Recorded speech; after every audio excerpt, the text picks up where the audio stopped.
I'm going to do that. I got a prompt. So that's wonderful. And then these three events really we see as a series leading up to Trans Day of Visibility, which is March 31st, as well as the HUS Week. And so hopefully you all took, I think you did, a handout when you came in that features the two HUS panels that the LGBTQ plus Resource Center is co-sponsoring with the Wolfe Institute.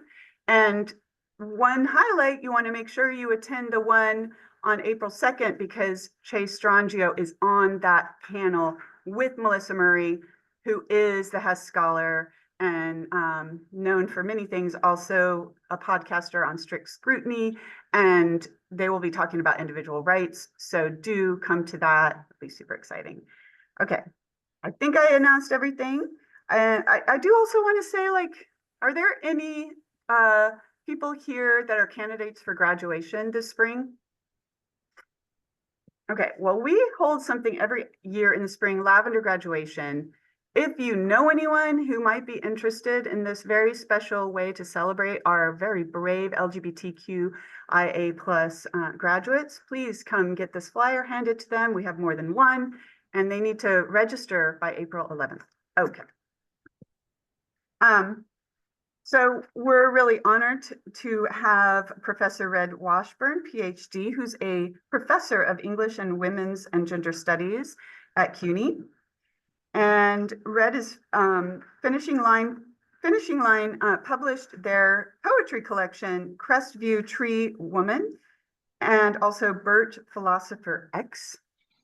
Routledge published their academic book, Irish Women Prisons Writing, Mother Ireland's Rebels, 1960 to 2010s. And they're currently working on a book about non-binary literature, art, and performance. And I cannot wait for that. We're having a discussion in the center about how much more literature and art and films we need on non-binary existence and life and reality. So with that, Red, I'm going to hand it over to you. Thank you. Thank you so much, Kelly. I just want to start by saying I'm really delighted to be here, and I'm so honored to celebrate Erin's important work. It's really important to me, not only as a trans person, but as a trans CUNY professor. So I'm just delighted to be here. I have so much gratitude and respect for your work, Erin. And I also want to thank the LGBT Center. I want to thank the Women and Gender Studies program, the Women's Center. I want to thank the Wolfe Institute, We Stand Against Hate. Thank Kelly again for organizing this event, to Sao Fung, Professor Johnson, Professor Richards, also Professor Kerr has been doing a tremendous amount of work in trans studies at Brooklyn College for a very long time. I also want to thank President Anderson and the Brooklyn College administration for continuing to support this work at the LGBT Center. It's so important in CUNY. The LGBT Consortium. I also want to thank Irva and Women in Gender Studies and Fatima for doing IT. I know IT is very challenging, so thank you so much, Fatima. And I also want to thank all my trans students this semester and beyond for being here and inspiring me to do this work as well. Erin's work is so important. Her work comes out of a long tradition of journalism committed to human rights. I'm thinking of people like James Baldwin, Ida B. Wells, Amy Goodman, Upton Sinclair, W.E.B. Du Bois. And her work is incredibly bold, powerful, courageous, and deeply inspiring. And I would argue some of the best coverage of trans events happening now under this really bleak political climate. So thank you so much, Erin. And I'm just going to introduce you now. So Erin Reed, she, her, is a transgender journalist based in Washington, D.C.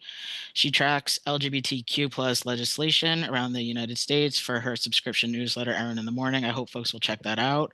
Her work has been cited by the AP, the New York Times, the Washington Post, and many more major media outlets. You can follow her on Twitter and TikTok at Erin in the Morn. Without further ado, Erin, I'm looking forward to your presentation. Thank you. Thank you so much, Red. Thank you, everybody, for coming today. I wish I could see all of you, but unfortunately I can't. I wish I could be there in person. For those of you who saw me 2 years ago, where I presented, some of what I'm going to say might seem a little familiar, but there's a lot that is different. There's a lot that's changed in the last 2 years. As you all probably well know, if you have been following LGBTQ news, legislation, cultural topics, and more. I also heard some of the people that you're going to be having soon. I know Kai Shapley, I know the family, they're really great people. I recently saw them at Yale whenever I went to present there. And so definitely you've got a good group. Kai, I remember she knocked the socks off of Republican legislators in Texas in, I believe, 2021, where she was part of defeating a major anti-trans bill there as she testified while she was in kindergarten. Um, she continues to be amazing. So you've got a good lineup coming. As far as me, I've been doing this work for God a while now, since 2019. I got to see all of the beginnings of everything that we see now, all of the sort of the way in which this stuff evolved from the initial sports bans that we saw, and at the time it was being reported that there were 20 anti-LGBTQ bills in a single year, and that was a huge deal. And now we're, according to my tracker, at 770 for this year alone. And so, things have definitely escalated a lot. There have been a lot of setbacks, a lot of difficulties for the LGBTQ community, especially the transgender community, which we will talk about. There have been moments of hope as well, though. And I want to highlight those moments as well whenever we get to them, and we will get to them. So, with no further ado, it's been a busy, busy last few weeks, a busy last few months. I'm in Montana right now. My wife is in the legislature, Zoe Zephyr. And so, unfortunately, that's why I cannot be there with you today. But let's get started. So, I'm going to go ahead and and put it in slideshow mode, and then I will share my screen. One moment.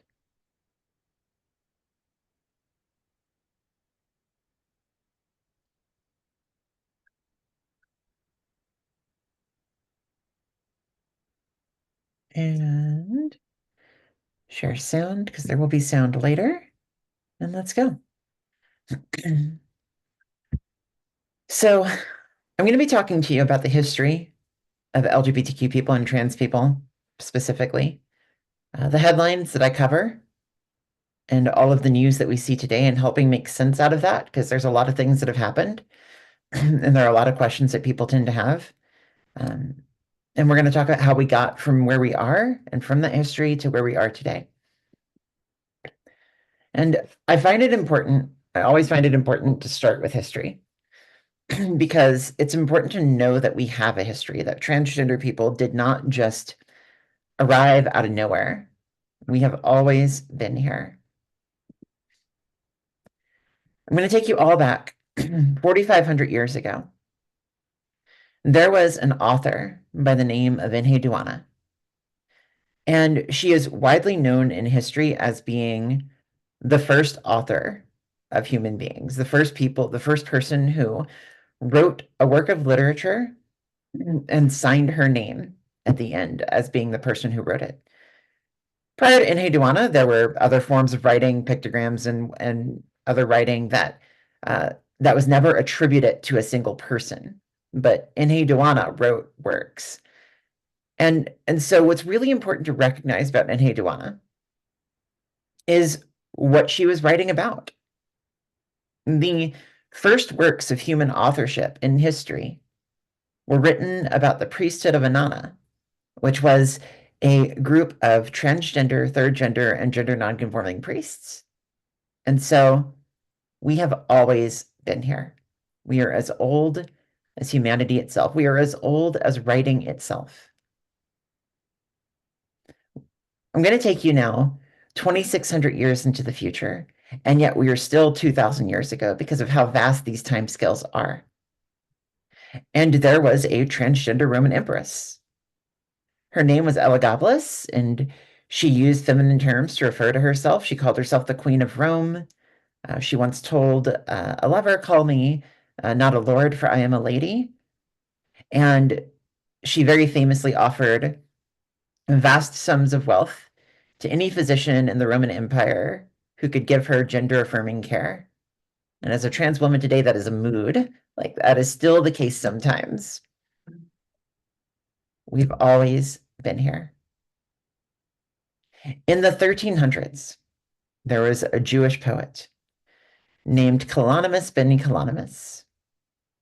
And we don't know how Kalonymus would identify today. This is the picture at the front of one of their poetry books in the center there.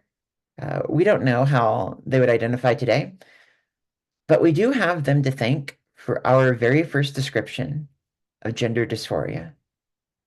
Because in one poem, they wrote this lamenting work where they are sad and they cry out to God that they were born a man and not a woman, and how they were cursed with a deformity, and how they wish they could change things, and how their lot in life was to remain sad over this. And I wish I could travel back in time to give Kalonymus ben Kalonymus estrogen. Unfortunately, I can't. But what I can do is give them thanks for letting us know that we have always been here. Transgender people have always been here. In the late 1800s, there was a Black transgender woman known by the name of Lucy Hicks Anderson. You can see her in the bottom left here. She's being flanked by 2 police officers in this picture. And her story is fascinating. Just as we have always been here, trans youth have always been here too. Lucy Anderson told her parents at the age of 9 years old in the late 1800s that she was a girl and not a boy, despite being assigned male at birth. And her parents didn't know what to do, so they brought her to a doctor. And the doctor, very progressive for the time apparently, said, "Let her be. She's not hurting anyone. She seems healthy. Let her be herself." And so they did. And she grew up. She moved to a California town where she opened a hotel. She became known as that town's best cook and socialite. She threw the best parties. Everybody loved her. And eventually, she was arrested because they discovered her assigned sex at birth. But that's not the end of Lucy Anderson's story, because the very next day, the townspeople marched down to the jail cell and demanded her release because they had a big party to throw that day, and she was supposed to be the cook. And so they got her out. We have always been here. In the bottom right, you're going to see a picture of transgender women sitting around the Club El Dorado in Berlin. This was a very famous nightclub at the time. It was known for its trans regulars as well as LGBTQ people at large. And these people here at this table would have been the very first people to receive gender affirming care. And they were all patients at the Magnus Hirschfeld Institute of Sexology, which was in Berlin. And that institute did the first 30 years of research into trans and queer people. These would have been the first people to get hormone therapy. Some of the first surgeries occurred at that institute. And people who went to that institute could obtain legal documents. They could have help with their transition. They could access clothing. It was such a foundational place for transgender people and for our history. So we have always been here. But just as we have always been here, we've always had to fight for our right to exist. In the top left, you're going to see a pile of books burning. And these books are found in many history books out there. You'll see this picture of books burning in a lot of history books. Sometimes it'll be different pictures, but it'll always be from the same event.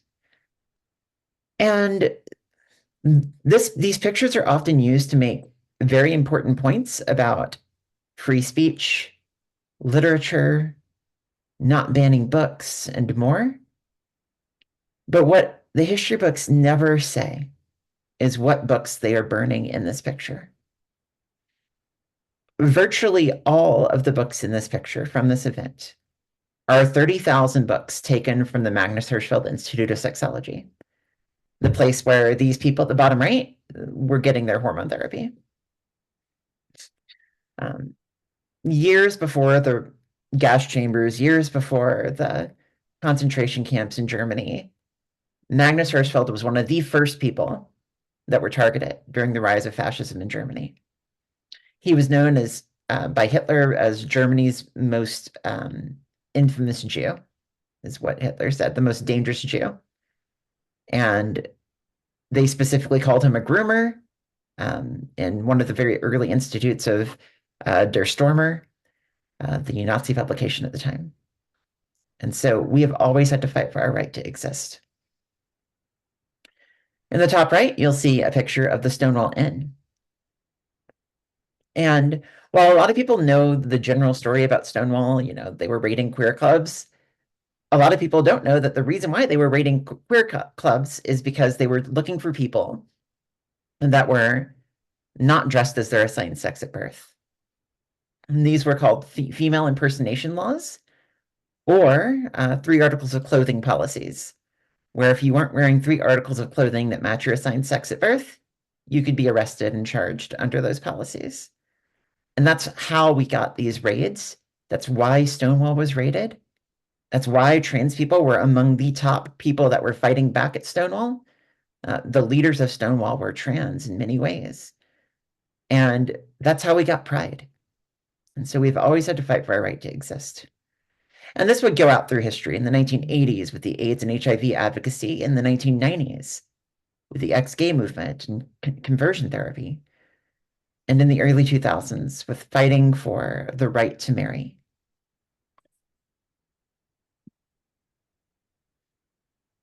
This history then came to a point in 2015 where gay people were given the right to marry by the Supreme Court in the Obergefell versus Hodges case, which I might add is under threat right now.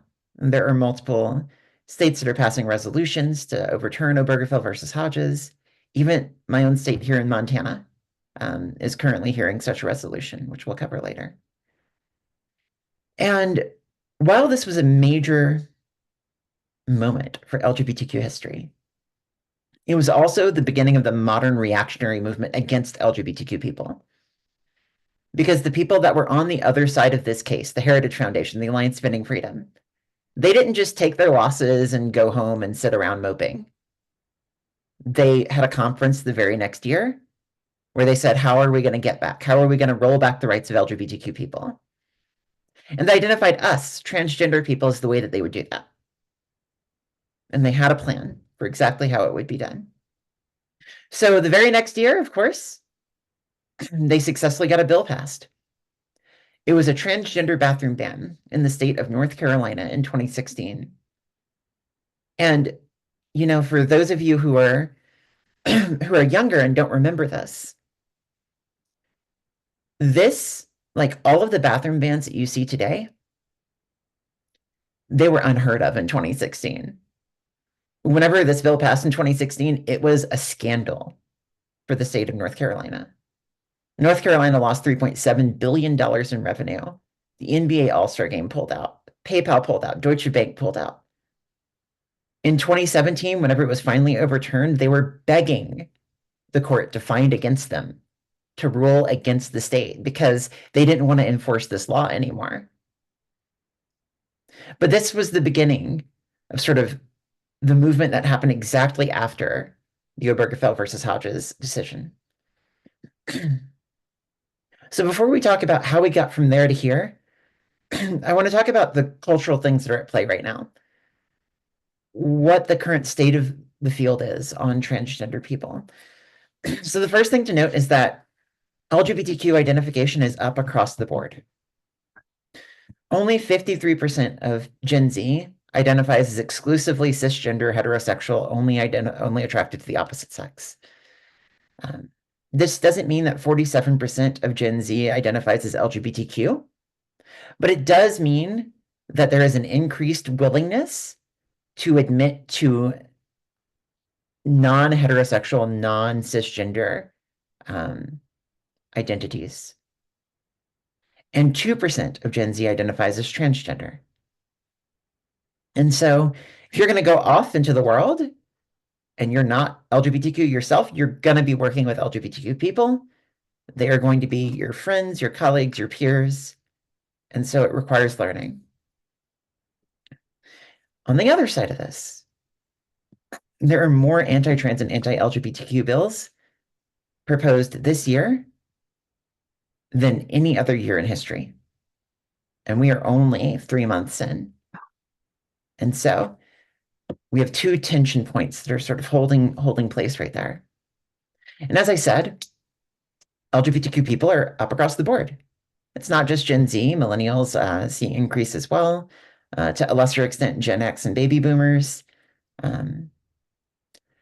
This has led some people to question what's going on here. Is there some sort of a mass social contagion of being transgender? So the first thing to note is that it's not just trans people that are up. It's also bisexual people, gay people, and lesbian people. And so it's not just an increase in transgender people. But also, there are theories and alternate explanations that are much more likely for why we're seeing an increase. I promise you that the idea that you can catch the gay or catch the trans from one another, there's no evidence behind that.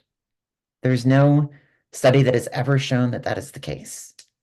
Instead, we can look to something in human history as an analogous period to what we're experiencing today with LGBTQ people. If you go back to the early 1900s and you had polled people for what hand they use, you would find that 3% of people said that they were left-handed. That number shot up to 12% of people by the 1940s and 50s, where it has stayed steady ever since. What happened? Well, I can promise you that there was not a left-handed plague. People weren't catching left-handedness from one another. Instead, we started making accommodations for left-handed people. Left-handed tools, left-handed scissors, left-handed desks. We stopped beating left-handedness out of people, which was something that was done in the 1930s and 40s, even later than that. And so whenever you start to allow people to be themselves, whenever you start to make accommodations for people rather than actively try to get them to suppress their natural characteristics, then yes, you will see an increase in that group. I believe that that's what we are seeing today. An increase in identification of LGBTQ people in line with the natural prevalence of our identities. So we have more identification. We also finally get representation. And representation is so important. Whenever you can see yourself reflected on the screen, the world becomes a heck of a lot less lonely. And other people can see people like you and accept people like you. Representation, there's so many studies around how representation increases acceptance and how representation and just mere exposure to an LGBTQ person or a transgender person can help you accept LGBTQ people and transgender people as well. And so we have people like Michaela Rodriguez, who won Best Actress at the Golden Globes, Laverne Cox from Orange is the New Black, Hunter Schafer, Elliot Page, Amy Schneider went on an absolute tear in Jeopardy. And then in the top right, we have our first transgender elected officials. You know, I'm very partial to the one on the left, that is Representative Zoe Zephyr, my own wife, who is kicking butt in Montana. But, you know, we have our first transgender congresswoman, Sarah McBride. And this matters. It matters a lot. We'll talk about why later. We also get a change in how transgender people access healthcare. Prior to 2003, it was hard to get gender affirming care. If you were looking to transition, one of the things that you would have to do is save up about $20,000. You would have to go to one of a handful of therapists in the country and basically beg for your right to transition. And you could be told no if you didn't wear a dress if you're a transgender woman. You could be told no if you loved the wrong person. You had to love very heterosexually. So, I am married to another trans woman. That would not have been allowed. It also was a time where gatekeeping was very heavy. Being trans was heavily pathologized, and you would have to go through years of therapy before you could even be allowed to have your letter. The therapy would consist of conversion therapy. The strictest way that the therapy would be handled was for those years they would try to convince you not to transition, and only after being gaslit for 2 to 3 years would they finally allow you to. This was a different time. And thankfully, things changed since then. A number of things happened. We had the WPATH Standards of Care 6, which came out in early 2003, and then the Standards of Care 7 in 2013, and then the most recent one, WPATH 8 in 2024, 2023. And what's really important to note is that this allowed for informed consent hormone therapy, which are clinics that will believe you that you are trans and they will help you with your medical transition. And they're not meant to gatekeep, people who don't have tens of thousands of dollars out of transitioning. And so if you look at this map, this is my hormone therapy access map, which I made several years ago, and I've been adding to it ever since. Most of these clinics are in the United States and Canada, although more have opened up in other places. Australia has a lot of informed consent clinics. Spain and France have some. The UK has one. Japan has recently opened up its first clinic. And so this was huge. This allows people to transition. I want to note that it's still not the case in many countries. Even in countries that most people would consider fairly liberal and progressive on these topics. Places like Sweden, Finland, Norway, places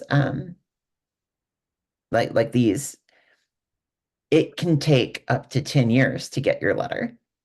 In the United Kingdom, the wait time for getting gender affirming care through the NHS in many places is approaching 10 years. And it's important to note that the main reason why this is the case is because the heads of the transgender medical systems in these countries are people who sort of who came up in a time, who got their degrees in a time, and who treated people in a time where transgender people were heavily gatekept.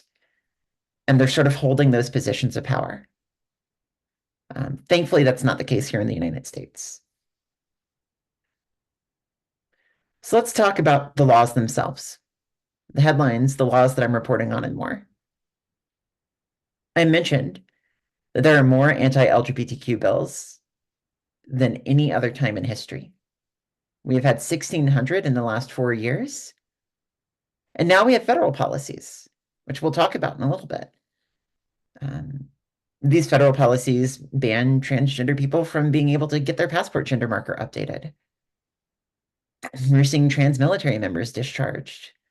We have a federal bathroom ban. Teachers are being investigated, and funding is being pulled from children's hospitals. Meanwhile, internationally, we are seeing crackdowns on transgender people. There's an absolute ban in Russia and in Hungary. In the United Kingdom, the Cass Review was put out, which led to a puberty blocker ban there. In Sweden, they've drawn down care. In New Zealand, there are sports bans. Saudi Arabia has trafficked people outside of the United States. And Argentina has massive police brutality against transgender people right now. And so this is not something that is limited to the United States. How did this happen? How did we get here? Well, it started with sports. I mentioned the Alliance Defending Freedom, Heritage Foundation, all those groups. About 6 years ago, they released their first anti-trans ad. And it was against Andy Beshear in Kentucky. And this ad failed. But the ad was the first to say, here's this cisgender girl winning wrestling competitions, and then a very clearly cisgender boy steps into the field and wins in like a sporting event.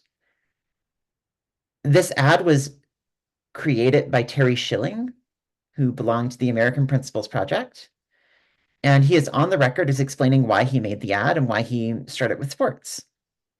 He says the women's sports issue was really the beginning in helping expose all this, because what it did was it got opponents of the LGBT movement comfortable with talking about transgender issues. The idea of sports bans were to get you to accept an asterisk on the gender identity of a transgender person. Because if they could get you to accept an asterisk in sports, they could get you to move that asterisk to other places, to bathrooms, to healthcare, to everywhere else. And in fact, the very first bills that I reported on in 2019 and 2020 were sports bans. And these sports bans, they cover a lot of things that you might not realize. So whenever you think of sports, especially whenever it comes to transgender people, the far right has tried very hard to get you to think of swimming and wrestling. But the sports that we've actually seen trans people banned from are sports like fishing,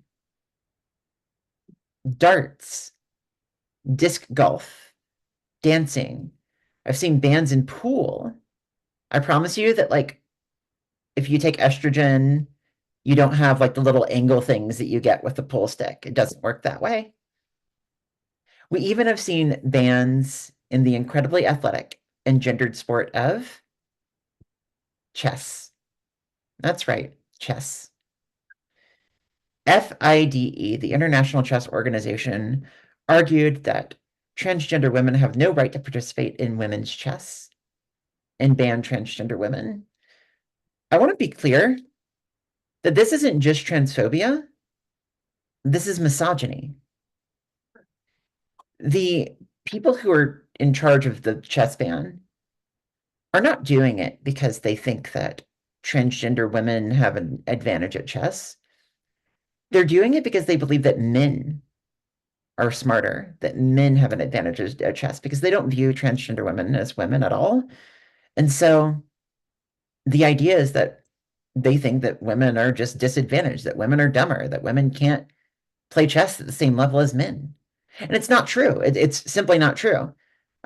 The only reason why men tend to win chess at higher levels more is because they are exposed to chess 10 years earlier than most women.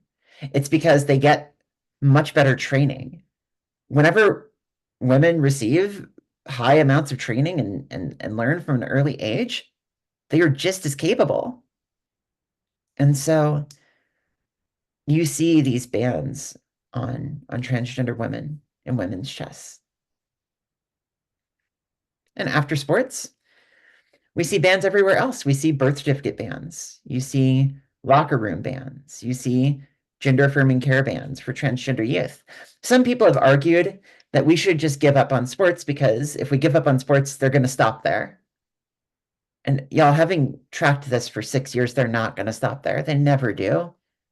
I've watched this in every state. All these states in dark red here, these are all states that have sports bans. Every one of those states went on to pass all the rest of the laws. And so it's never about sports. Like, this was never about sports. It was never about bathrooms. It's not about kids. It's all about pushing transgender people out of society. And that is the end game. I, as a journalist, managed to sneak into one of the chats that many of the legislators were having. Gary Click is the bald dude in the center. He was the author of the gender affirming care ban in Ohio. You'll see some of the Michigan trans authors here. And I managed to get into their little audio space.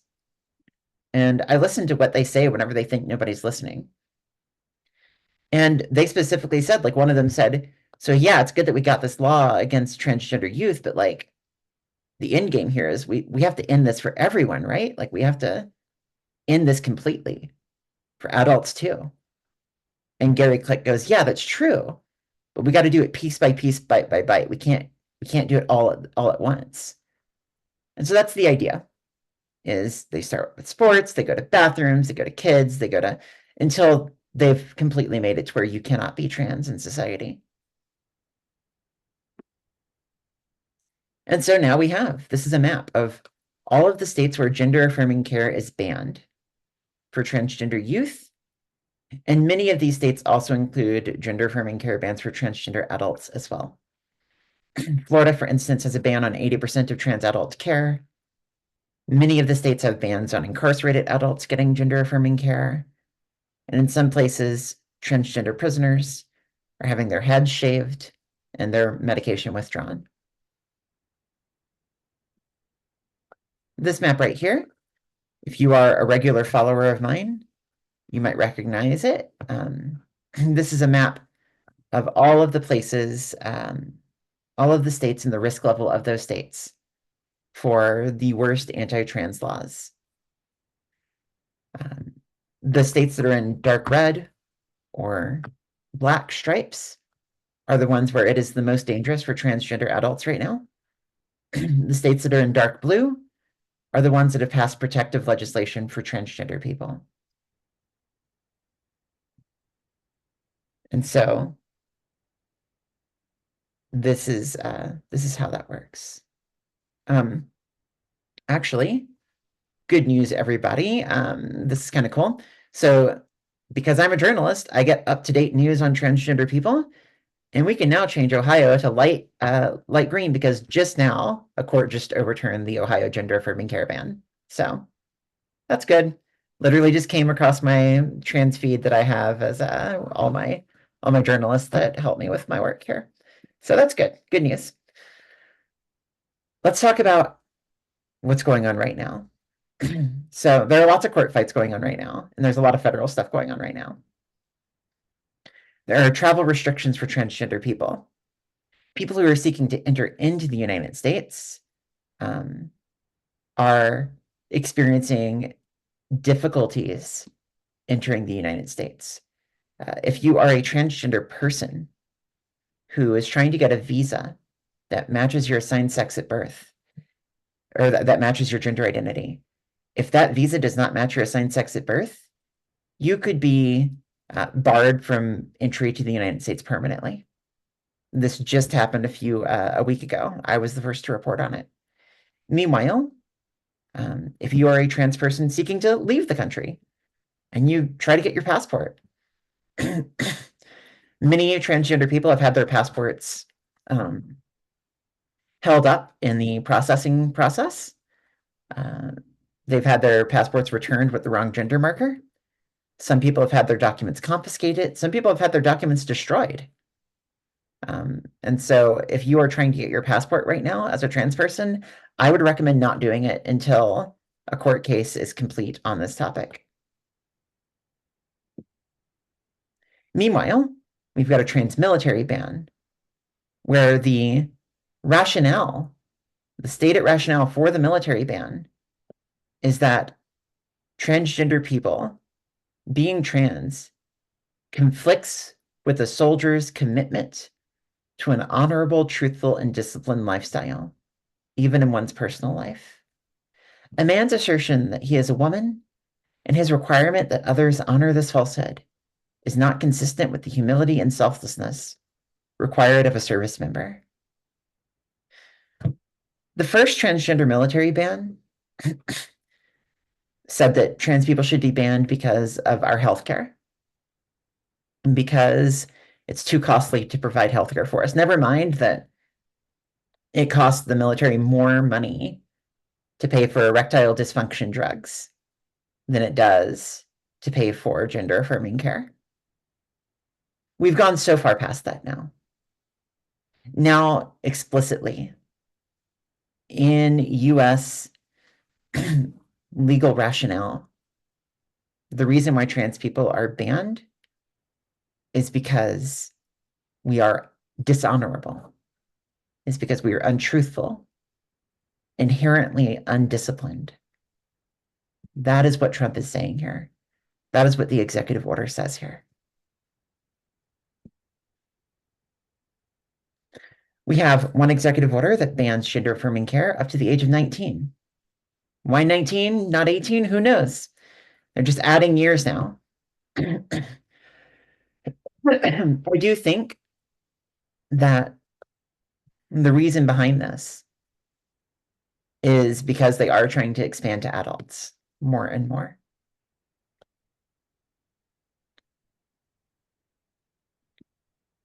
And another executive order says that if you're a teacher who supports transgender youth, if you're a teacher who uses a transgender kid's name or pronouns, you could be charged with practicing medicine without a license. That's more than a stretch. It makes no sense whatsoever. But that's what the executive order says. Meanwhile, the very word transgender is being stripped from government websites. I opened up this talk about Stonewall and about our history. We were part of the history of Stonewall. Transgender people were leaders at Stonewall. And now, if you go to the Stonewall website, the Stonewall National Monument website, which is run by the National Park Service, you will find that it now says that it was a victory for LGB rights. They've removed the word transgender. The word transgender has been removed from every government website. If you're a nonprofit that receives federal grants, you got to do the same thing. The National Center for Missing and Exploited Children removed the word transgender from all of their websites. And in fact, they were told that they have to refer to transgender runaways as their dead name and as their old pronouns. We're seeing mass compliance from nonprofits with anti-trans executive orders. Hospitals are doing the same. NGOs are doing the same. And this is a major danger. Colleges are doing the same. I mentioned Stonewall. The person that you see on your screen is Sylvia Rivera. She was a leader at Stonewall, transgender woman.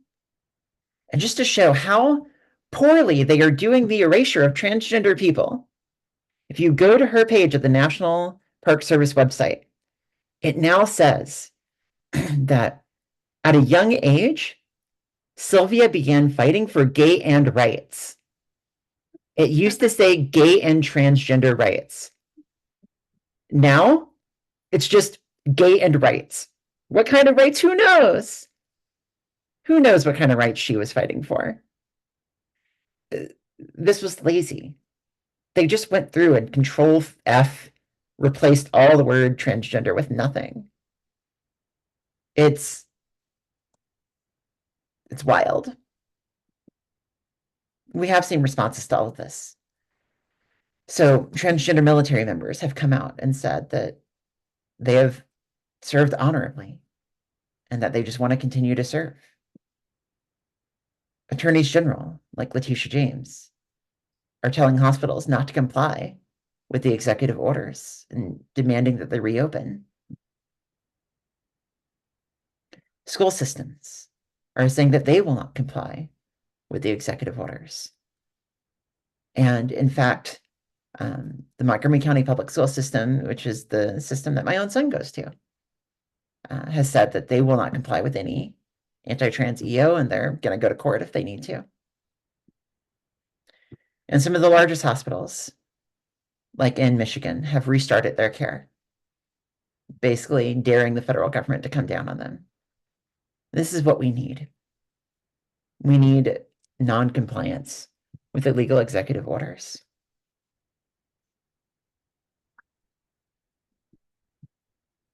There are lawsuits ongoing in Minnesota, Oregon, and Washington. The attorneys general have successfully sued, and the gender affirming care ban is blocked there. The ACLU has also sued for PFLAG, and the anti-DEI executive order is blocked. And as we stand, as of right now, I just got the news that the Ohio State Constitution explicitly protects healthcare freedom, and therefore transgender youth can get care in Ohio, which just happened. So that's huge. That's massive. We have so many lawsuits that are ongoing right now, and I'm tracking them. I'm going to be reporting on this immediately after our talk today. And there is room for hope. I'm going to play a video from my own wife, Representative Zephyr here in Montana. This video is, I think, important for people to recognize because it shows the power of representation. My wife is a Democrat. She's in the minority in Montana. She's going to speak about a bill, a drag ban. And what you are going to see is after she speaks, a Republican is going to stand up on her behalf. And then the vote is going to fail. Watch this video. Representative Zephyr. Thank you, Madam Chair. Here I am again to rise on another bill targeting the LGBTQ community. I first want to start off and say, at its very core, drag is art. Drag is a beautiful art. Drag has a deep history in this country, and it is a history that is important to my community. You know, if you are a woman in this body wearing a suit today, you are challenging gender norms that existed long ago. And in some ways, drag does work to challenge those norms. There were 3 articles of clothing laws 50 years ago that said if you wore 3 articles of clothing that were indicative of the opposite gender, that the police could stop you and arrest you. It was those laws that led to the police raiding an LGBTQ bar in New York and led to the Stonewall riots, one of the most important civil rights moments in my community's history. I also want to reject the notion, however, that these are, as the sponsor says, events where explicit content is expected or where audience expect risque entertainment. Drag story hours I have been to here in Montana, they are like Disney princesses reading to people. We had people come in and talk about this. These are spaces where people come up and they sit down in libraries, and parents elect to bring their children and learn about books and the love of reading, and also, yes, be involved in part and to hear stories told from members of my community. That is important and that is beautiful, and I do not think that we should be standing up and saying that this art form, because it's somehow connected to my community, is not allowed. But there's something underpinning this that makes this even more insidious. And the sponsor called this a fix to last session's bill. It's important to note that last session's bill, when it was applied, the first application of this was not on a drag show. It was to prevent a trans woman from giving a history lesson in a library. That's where this came up. That's how this is going to be attempted to be applied, as an attack against the trans community. And we have even more examples of that, because sorry. In committee, when the sponsor closed on this bill, he said, "This bill is needed," he said, and I quote his words, "because transgenderism is a fetish based on cross-dressing." Those were his words for why this bill is necessary. And I'm here to stand before the body and say that my life is not a fetish. My existence is not a fetish. I was proud less than a month ago to have my son up in the gallery here. Many of you on the other side met him.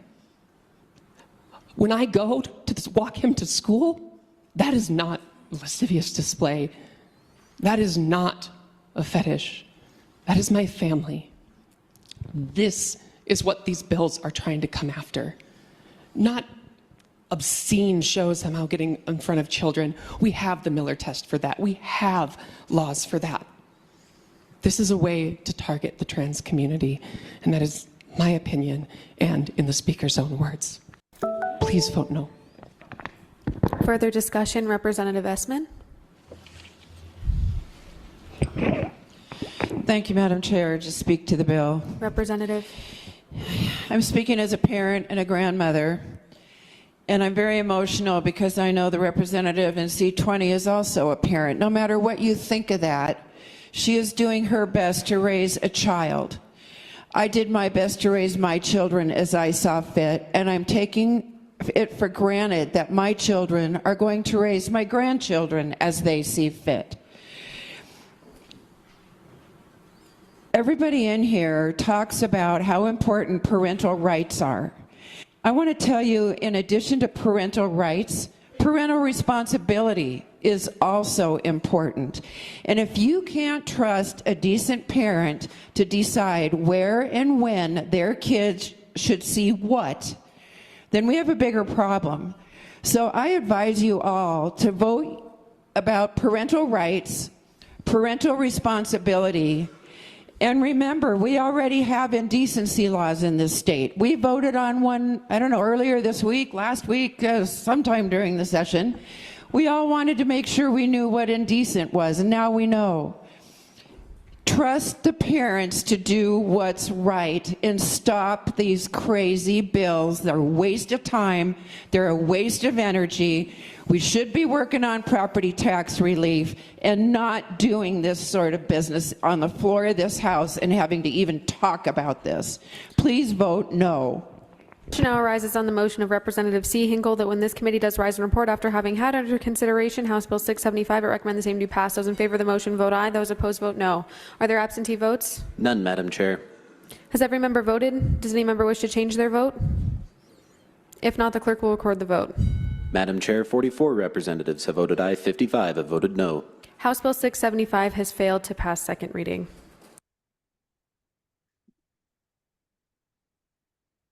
Oh, hold on.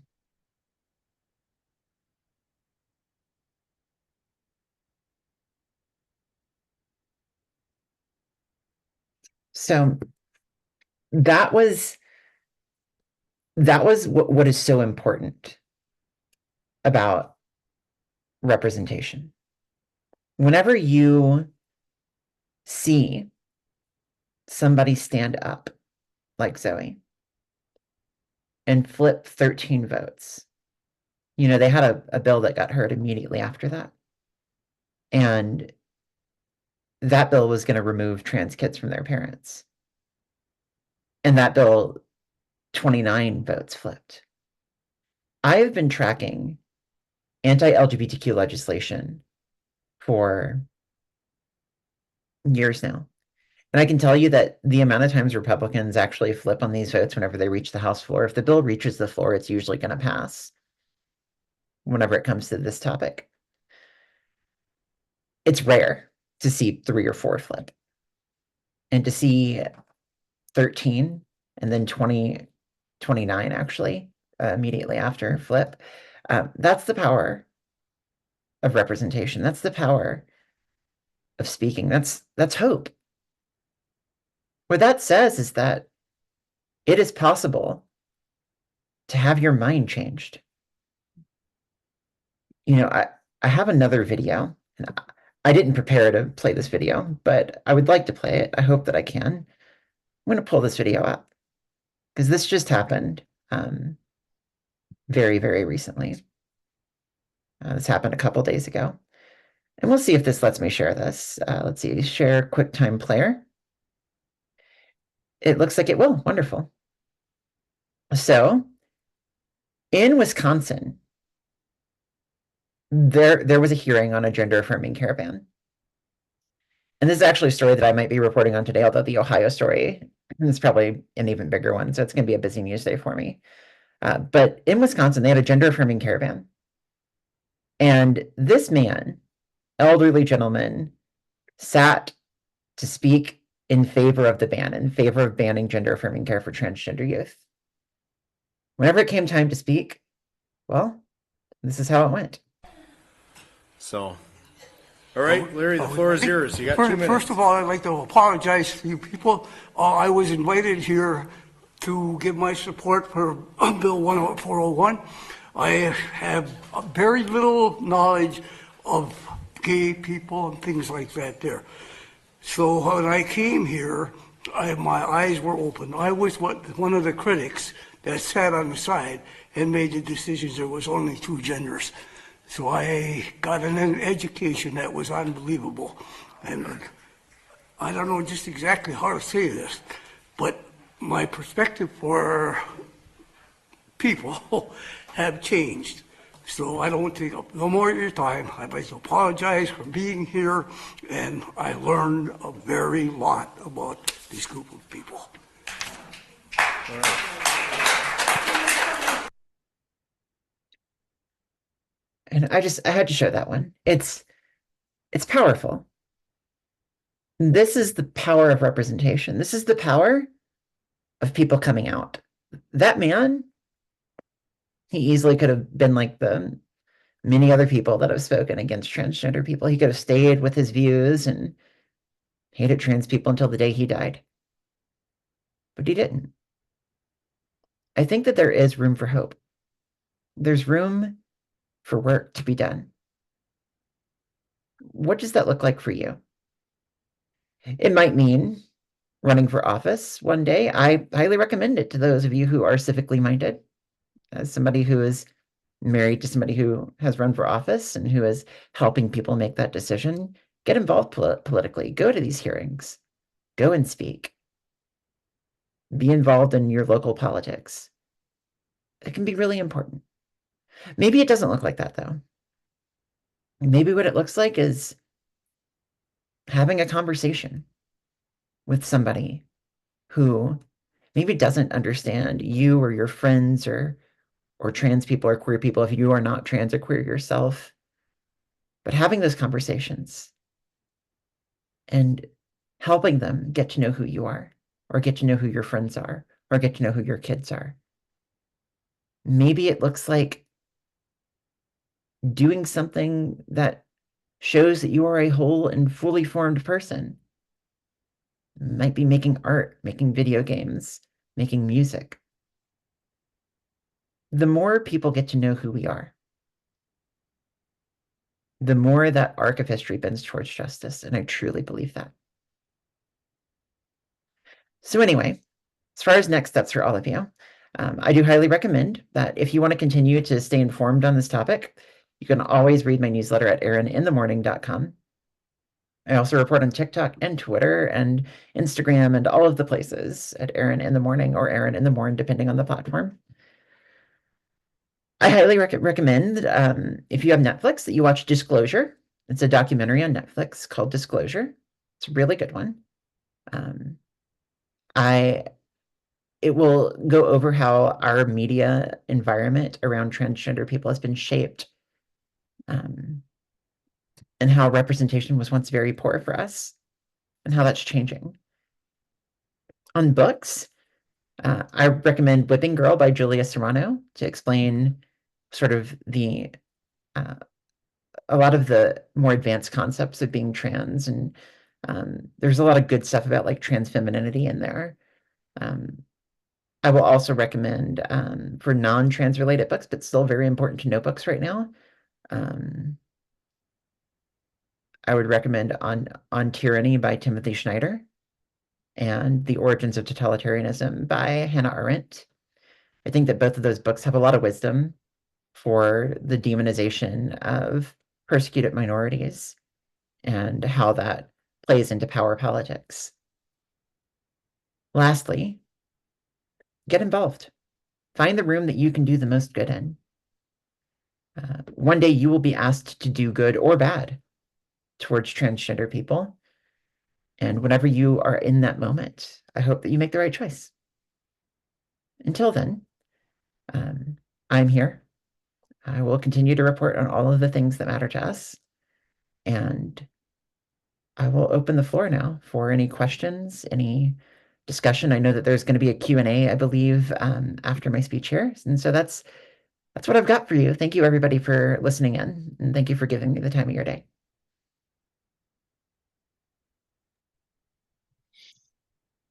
Wow.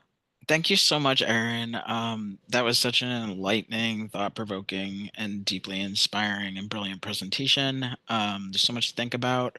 I think that you've covered so much important ground. I really love the focus on history in particular. And I'm thinking about Susan Stryker talking about history not just as the past, but as the future and as the present.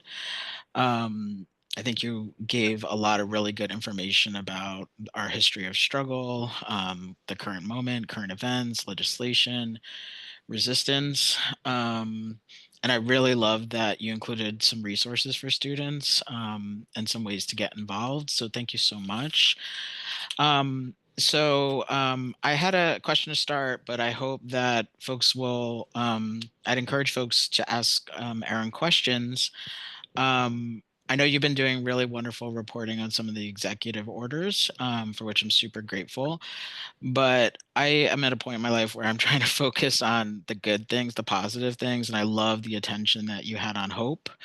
So I thought we could start with a question about what your vision for trans freedom is, trans liberation. And this is something that I've been thinking about for a long time, but especially now. And I've just been thinking a lot about personhood and belonging and ways to be involved in society, ways for trans people to get housing and work and education and healthcare and the right to self-determination, among other things. So I'd love to hear your vision, and I know that's embedded in your work, but what would be your vision of hope or freedom to offer students for trans people at this moment? You know, whenever I think about what trans freedom, trans liberation looks like, I like to explain it in a way that I think is universal to all people. We want the same things that everybody else wants. You mentioned housing, you mentioned healthcare, you mentioned, all those things. These are the things that trans people want. It's the things that immigrants want, disabled people want. It's the things that we all want. And I think that one of the things I try to explain to people is that, yes, I may be trans, but I'm not that different from you. Like, we bleed the same color, we want the same things. I hope, and the vision that I have for what it could look like in the future is that we no longer have to consider our transness in every space. We no longer have to think about how it might hold us back in any space. Trans people often have to consider their identity whenever they go to the bathroom, and then whenever they go to play a local sport, whenever they play a game of pool with their friends in high school, whenever you go to travel, whenever you go to get your passport updated, whenever you have to sign a legal document, whenever you are boarding an airplane and don't know if you're going to get searched. I think a lot of cisgender people don't recognize how often our trans identities come into play in things that they just take for granted. I think a lot of people take for granted the ability to join a local youth team. A lot of people take for granted the ability to get on a flight without the very cisgender-based body scanners not flagging you because of how your body looks like. I think a lot of people don't understand that there are all these little time taxes on being trans extra things that you have to do to sign a paper, extra things you have to do to prove who you are. I can't get my birth certificate changed because I'm from Louisiana. And whenever I submit my birth certificate to somewhere, I've got to always submit my name change document and gender change document with it and explain it to somebody every single time. One day, I hope that I can exist and that we can exist alongside everybody else while obtaining or attempting to obtain the same dreams that everybody else wants to obtain. You know, affordable housing, food security, being able to love how we want to love, being able to exist how we want to exist, being able to declare who we are to the world. That's what I'm working towards. That's what I'm working towards with my writing. That's what I think a lot of groups are working towards, not just transgender people. And that's why it's important to build that sort of cross-movement solidarity, because we are all wanting the same things. And if we can all stand together in fighting for those things, then maybe we can get there. And yeah, that's I think the way I'd answer that. Thanks so much. For folks in the audience, your voice is important. Does anyone have a question for Erin? Hopefully many questions. Yeah, and I have an idea. It would be wonderful, I think, if you are comfortable and have a question to come up here just so that Erin and Red can see you, you know? Yes, I would love that. I would absolutely love that because I can't see anybody right now. So I've been talking to the void, but I know that there are people there. So please come down. Slideshow. Yeah, and I'd love Yes. to even turn the camera, but I want to make sure everybody in the audience is comfortable with that. And then the other thing is, if you want to come up and ask a question, we can video mute as well. And we also have a microphone. Aka can bring a microphone around to you, but I think this is the preferred methodology. Very. Thank you very much for your work, and thank you very much for being here in Brooklyn College. My name is Irene Sosa, and I am a lesbian. I'm 69 years old. Very good. And I grew up in Venezuela, and until I was a very masculine girl. I couldn't wear pants to go to school. I couldn't wear pants to go to church. So my mother allowed me to wear pants all the time, but I have to wear a skirt to go to school until my last year in high school, that we made a project. So I wanted to say that the transgender struggle is everybody's struggle, because, you're next, everybody's next. So if we don't fight for our friends, our people, we're next.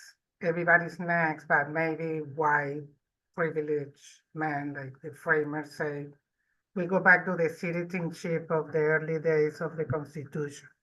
But everybody else is next. So that's what I thank you very, very much. And I'm hoping to, planning to follow you and say hello to your family and your friends. Well, thank you. Thank you so much. And actually what I want to say to that is it is true that these struggles don't just affect transgender people.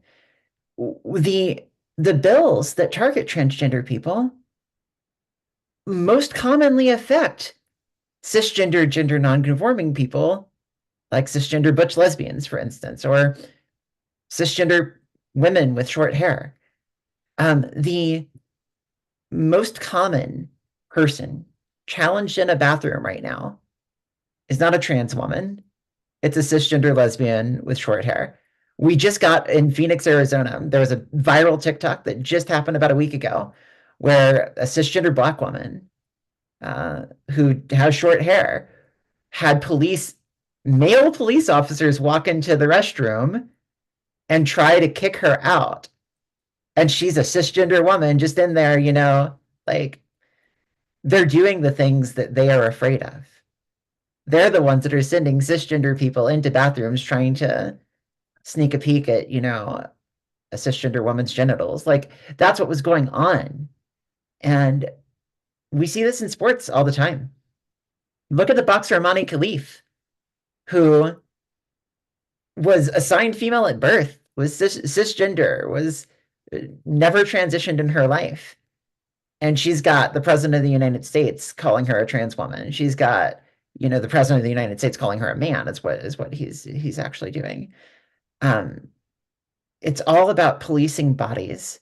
And I guarantee you that any definition, any method, any visual method that they use to target somebody like me is not just going to land on transgender people. It hits us all. It is about reinforcing a very rigid view of gender, reinforcing a very rigid view of what clothes you're allowed to wear, a very rigid view about how you are allowed to comport yourself within your gender norms. And if you don't match those beauty standards, if you don't match those behavioral standards of your gender, you're going to get swept up too. And that's the purpose. It's not just about trans people. So that was a very important point. Anyone else in the audience here? Do you want to come up? Okay, great.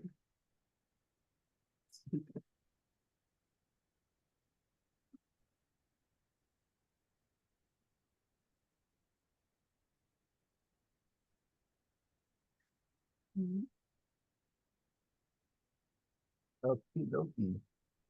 First of all, thank you for your presentation. I've learned like tremendously, like so much, some like things that I didn't even learn in school, like throughout my life. So I guess my questions would be, how can we go about attacking like the infrastructures and these organizations and schools that don't teach us the history of LGBTQ people, specifically with trans people? And also, how can we go about combating the fake news that goes directed towards trans people? For example, you have far right wing people saying, "Oh, all trans people are groomers," and it's like to the point where a lot of the public sphere believes it, even though there's no justification for it. So how can we combat that too as well? It's a really good question. And I like to first look at history, just like I started my presentation. I also draw from history on these moments. And as bad as it is right now, it's been bad before. We had in the 1970s the Lavender Scare, where they searched the entire federal government for any gay person and fired them. Over 15,000 employees were fired under the Lavender Scare. We had in the 1990s very similar anti-gay movements that were thriving at the time. And I remember whenever I was young, whenever I was in high school and junior high school back in the 1990s and early 2000s, it was impossible to learn about our history. The good thing is that we managed to teach our history through oral tradition, through telling each other where we come from. And you cannot put the genie back in the bottle. The reason why we see schools that are banning history about LGBTQ people is because the people that are in power think that that will stop that history from being transmitted. But God, it's impossible to do that. Look at TikTok, look at YouTube, look at me and my own writing. Like, we are out there, we are telling our stories. And I think that the number one way that we combat things is through telling our stories loudly. It's through making sure that, like, if you see a picture of the book burning one day, you're like, hey, you know what books are actually burning there, right? It's actually like that's a bunch of trans books because they actually targeted trans people first in all this. Like, this is one of the first groups that were targeted. If you are in if you learn about Stonewall, like, mention that, hey, Sylvia Rivera was like one of the leaders at Stonewall and they just took her page down from the government. Like, it's in being able to have these talks that we do a lot of, that we can combat a lot of this. The other thing, and I think the bigger way of doing things, is sometimes resistance doesn't look like resistance. Sometimes activism doesn't look like activism. Let me explain. If you are a queer person, or if you have a queer friend, or if you are in that audience out there and you are trans or any particular identity, sometimes what activism looks like is doing something you love, like art, music, making a video game, writing a book, And then, whenever somebody who might not know about transgender people reads your book, plays your video game, listens to your song, and they like it, then they have to contend with the fact that they like something that a trans person made. That is cognitive dissonance. That's speech and debate 101. Because if you can connect with them on a separate level, and then you mention, and by the way, this was made by a trans person. This was made by a disabled person. This was made by an immigrant.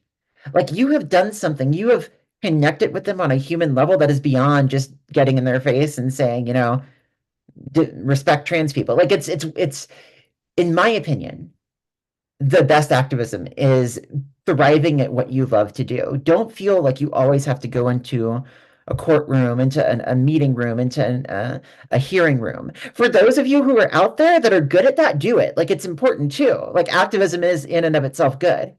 But like, God, bring your whole self to the game. That is the best way to handle things. And I think that, honestly, we've done good at that. There's one thing I didn't mention in my speech, but I want to add to any future speeches that I give, is that the Gallup poll just came out just now. A new Gallup poll came out that shows that LGBTQ identification is now up to 9.3%. That is up from 7.3% last year.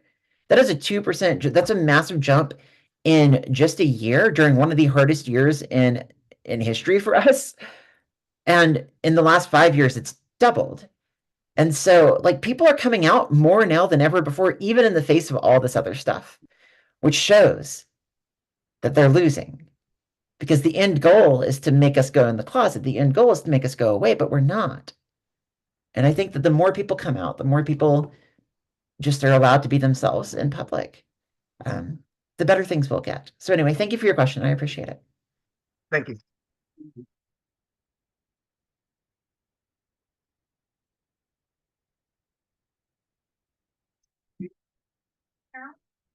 Is there anyone here that would mind me doing that for a second? Okay, you sure? Anyone? Going once, going twice?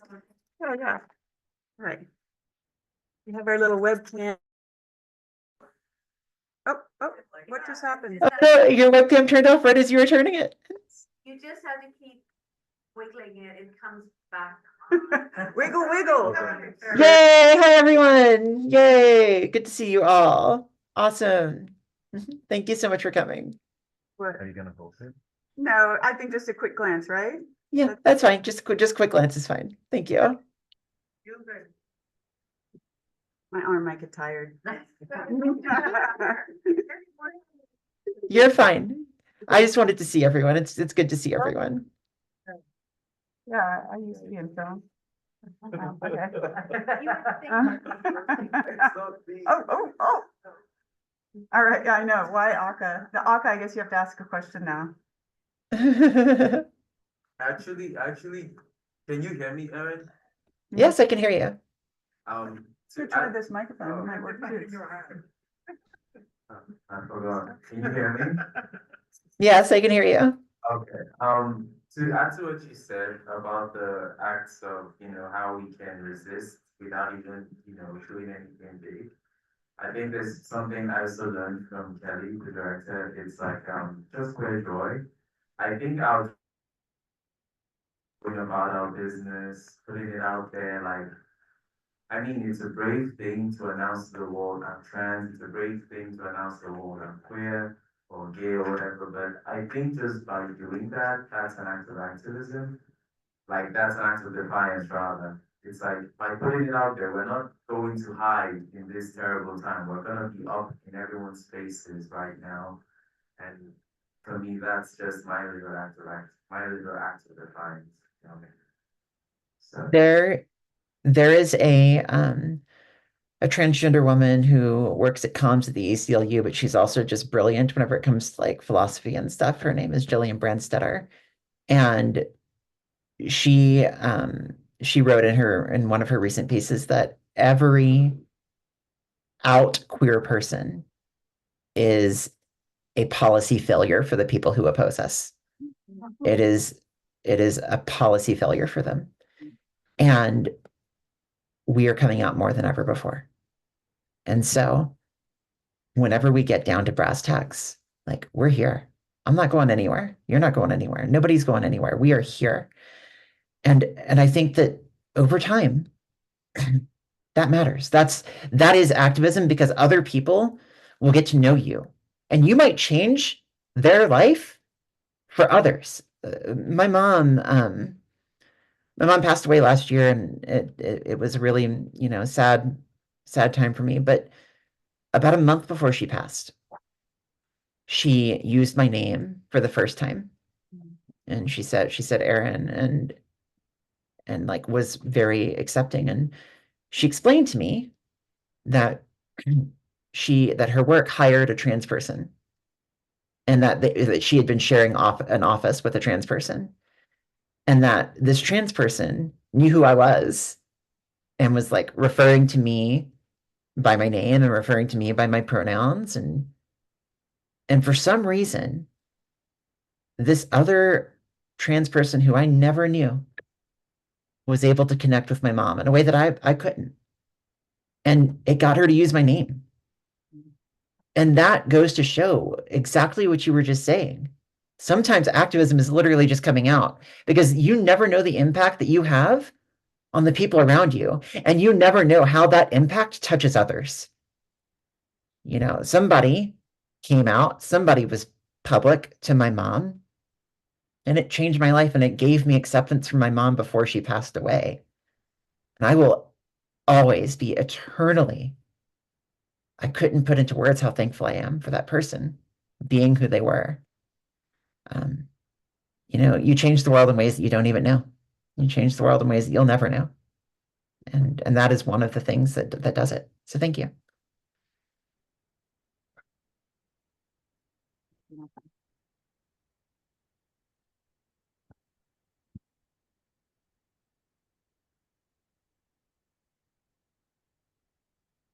Hi, that was a beautiful communication. Thank you for your time. I just, could you repeat the first book you mentioned? The second one I wrote down. What was the first one?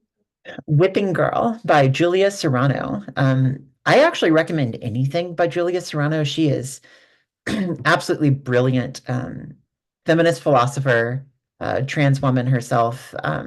She was writing on trans feminine philosophy back in like the late 2000s, early 2010s. She's got a few books. Whipping Girl is probably her best known one. And it's, I've seen it in a number of like gender studies classes and whatnot. She's a top-notch writer.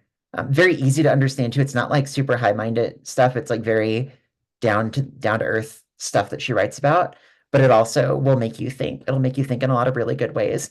And her whole purpose of writing is not just to write about being trans, but what a transgender woman can teach us about womanhood in general. And it's really solid. I highly recommend it to everybody. One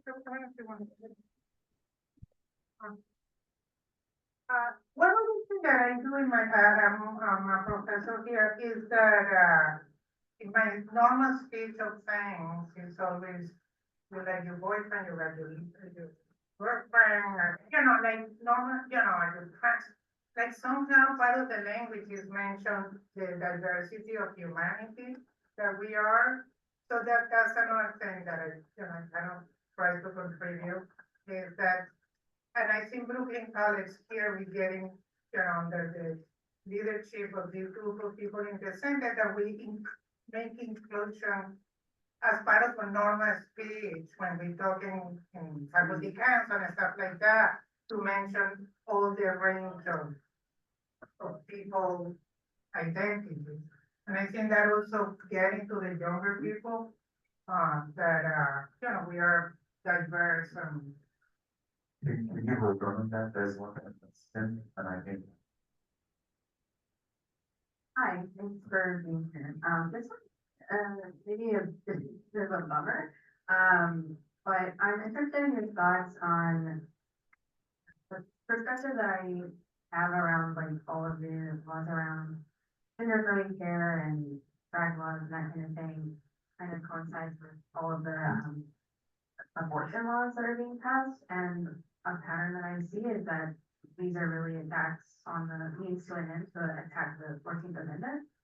And in some ways, as a trans person myself, it really doesn't feel like it's about me. It feels like it's about following autonomy and the 14th Amendment. And I'm curious about your thoughts on that. So I'll say something real quick. The first thing I'll say is that I'm not getting the full thing of what is being said. It's not coming completely clear through the audio, but I did hear most of what you said.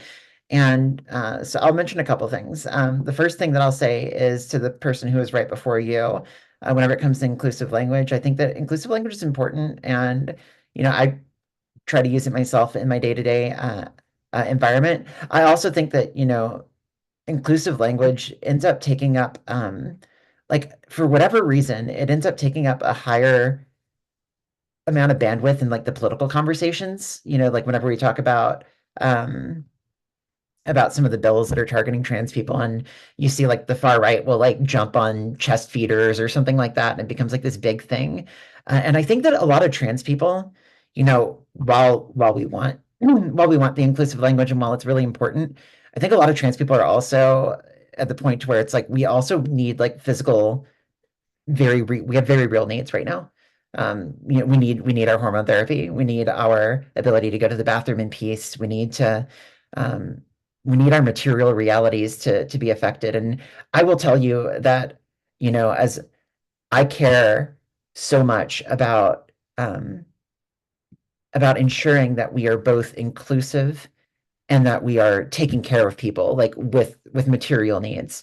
And I often think that sometimes the inclusive side of things is it's extremely important, and like I advance it in my day-to-day life, but it ends up taking an outsized importance whenever our material needs are being attacked on a day-to-day basis.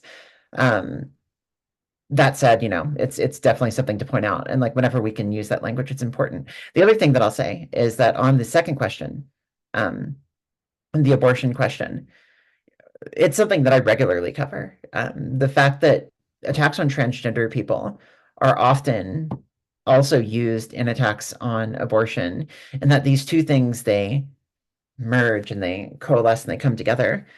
I had an old thread where I wrote at length on this, and it's the idea of transgender people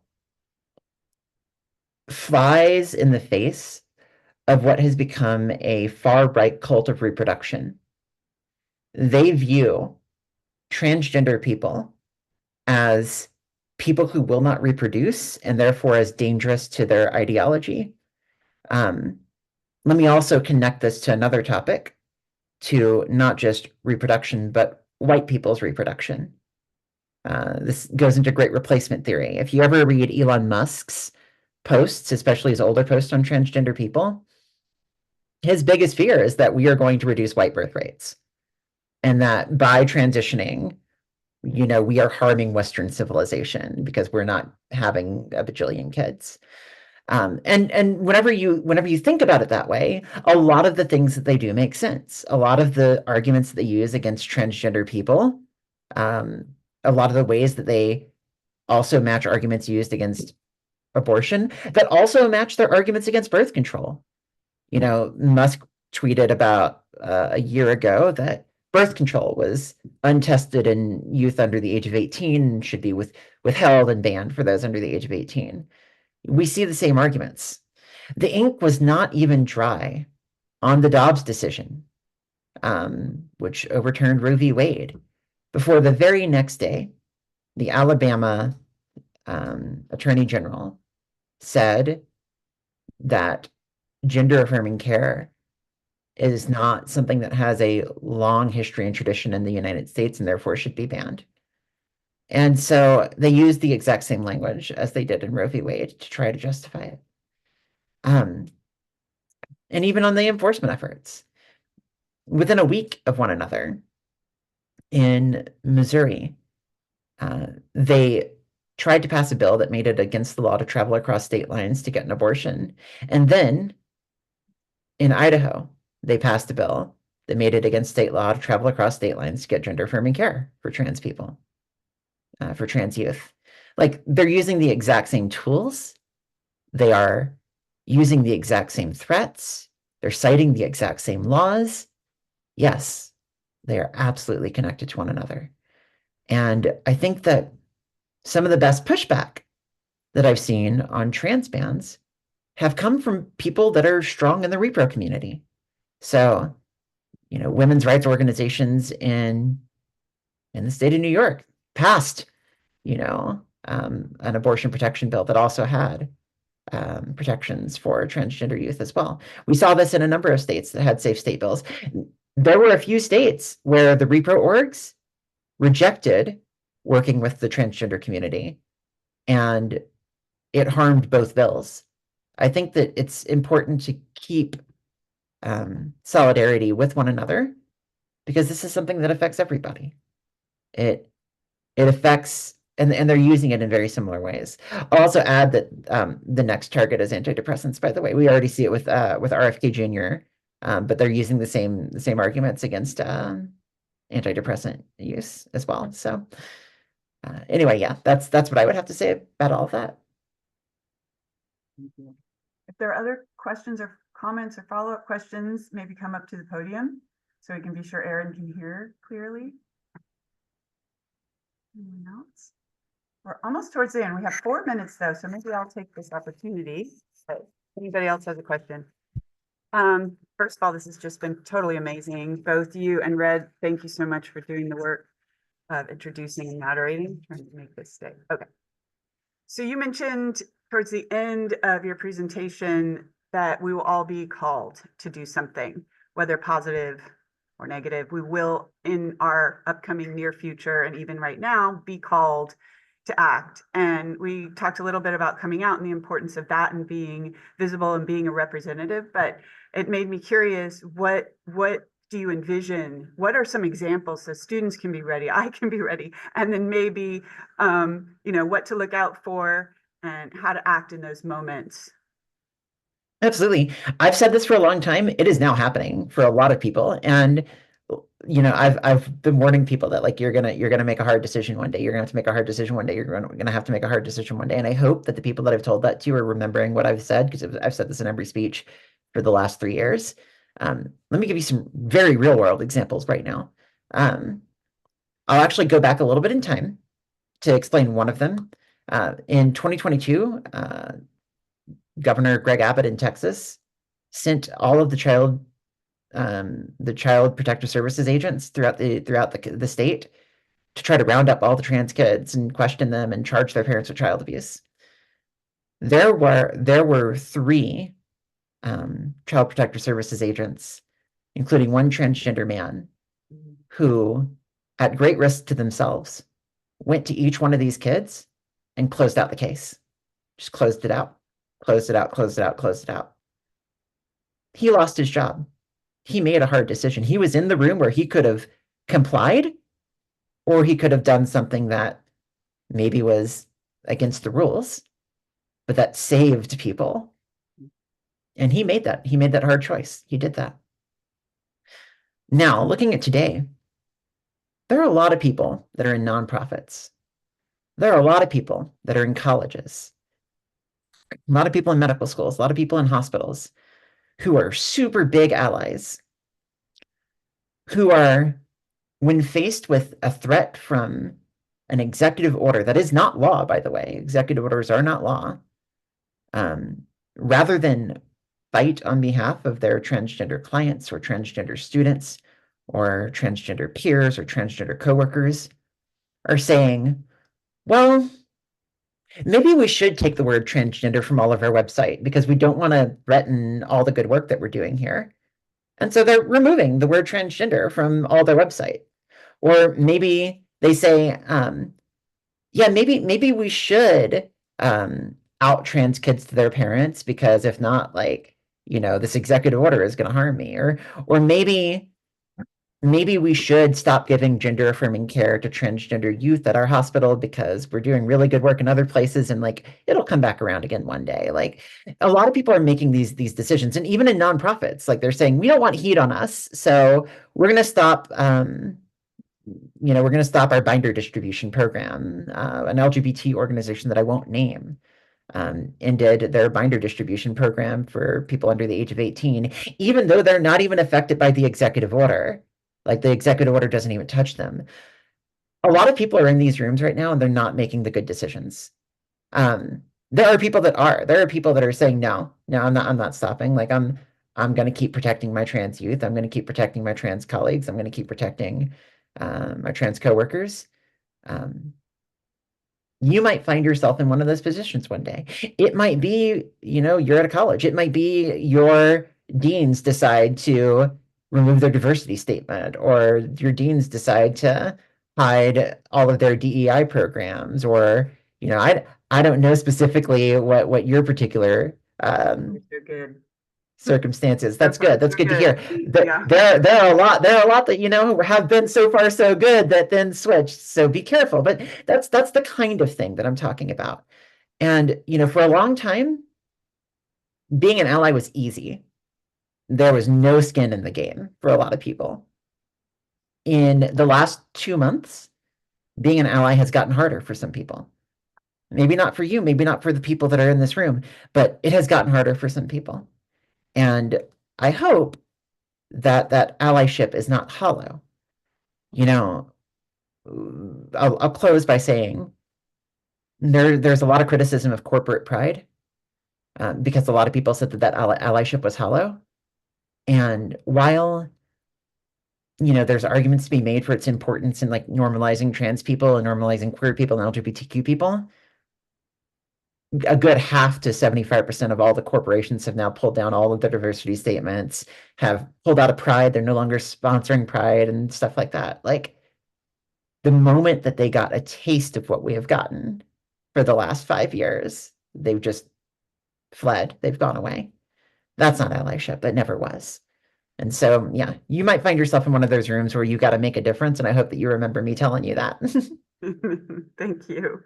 Absolutely. Thank you so much. Thank you. Thank you, everyone. I appreciate it, everyone. Thank you, Kelly. Thank you, Aka. Thank you, Erin. Thanks, everyone. Absolutely.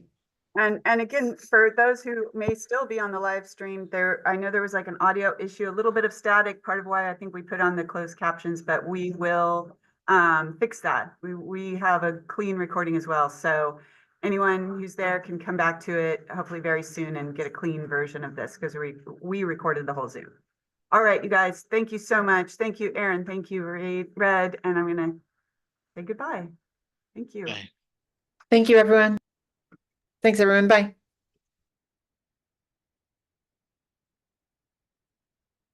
Yeah, please.